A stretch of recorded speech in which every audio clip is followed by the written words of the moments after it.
সুখ চুরি হইয়া গেল, ঘুমও চুরি হইল, কিন্তু দুঃখগুলো থেকেই গেল। হ্যালো এভরিওয়ান, আসসালামু আলাইকুম। সবাই কেমন আছেন? তো আজকে আমি আর একটা নতুন ব্লগ নিয়ে আসছি। তো গতকালকে বলেছিলাম যে আমি মাছের ভিডিও দেব, তো আজকে সেটাই দেখালাম আর কি। তো বাজার থেকে আসলে 4 ধরনের মাছ আনা হয়েছিল, সেগুলো আমি কেটে ধুয়ে তারপরে পরিষ্কার করে, আসলে একা মানুষ অত কাজ করতে করতে আমার অনেকটা ক্লান্ত লাগে, আবার মাজারও সমস্যা আছে, দীর্ঘ সময় বসে কাজ করতে পারি না। তো আসলে কি করার আছে, হাতের অবস্থাও খুব খারাপ হয়ে যায় একবারে মাছ কাটতে গিয়ে, আঙ্গুল টুঙ্গুল তারপরে কাটা বসে যায়, আসলে কি বলবো। তো সংসার তো নিজের, আসলে নিজের কাজগুলোই করতে হবে। তো এখানে আমি বড় বড় চিংড়ি মাছ নিয়েছি, মোটামুটি বড় আর কি, বেশি বড় না।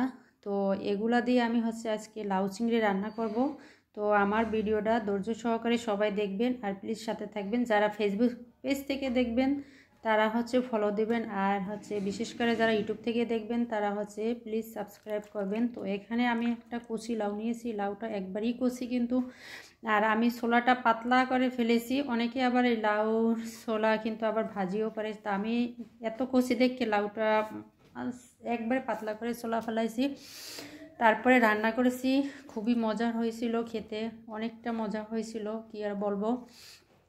তো এই তো চিংড়িগুলো, আসলে সংসার জীবনে মানুষ কেন যে দিনের পর দিন এরকমের আমরা হয়ে যাচ্ছে আসলে বুঝি না।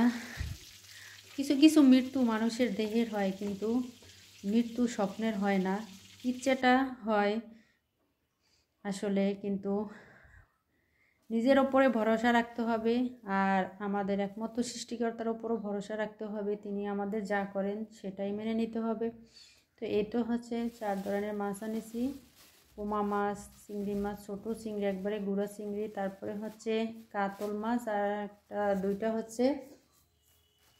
কোরাল মাছ, নদীর কোরাল না চাষের কোরাল জানি না আমি, তবে মোটামুটি ভালোই ছিল, আর খেতেও কিন্তু ভালো লাগছে। যেহেতু শীতকাল চলছে, লাউ তো ভীষণ ভীষণ মজার হয়, আর যেহেতু এখন শীতকালীন সবজি, আপনার ধনিয়া পাতা দিলে সব তরকারির স্বাদ কিন্তু দ্বিগুণ বেড়ে যায়, এটা তো আমরা সবাই জানি আসলে। আর এই লাউটা আমি এত সুন্দর করে রান্না করেছি, একবারে সবুজ সবুজ রয়েছে, কিন্তু অতটা বেশি হয় নাই, আর গলও নাই, অনেক সুন্দর হয়েছে। আমি এই তরকারিতে কোনো পানিও দেই নেই, যা পানি বের হয়েছিল সেটা দিয়ে আমি রান্না করছি, যার কারণে কিন্তু খেতেও মিষ্টি মিষ্টি মনে হয়েছে, আর অনেক অনেক ভালো লাগছে আমার কাছে, কি বলবো। এই যে দেখেন,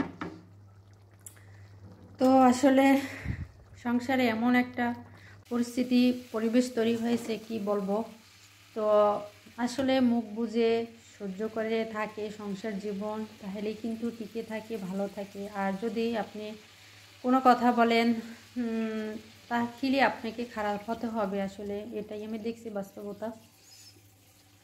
এই তো আমি এরপরে মাছ ভুনা করলাম, কাতল মাছ আর কি, মাথা, তারপরে 2টা গালি, তারপরে যে টুটলার দ্বারা যেটা থাকে এটা আর কি। তো এগুলো আমি ভুনা করে খেতে ভালো লাগে, অনেকে আবার তরকারি দিয়ে খায়, সেটা যার যার রুচির উপরে নির্ভর করে।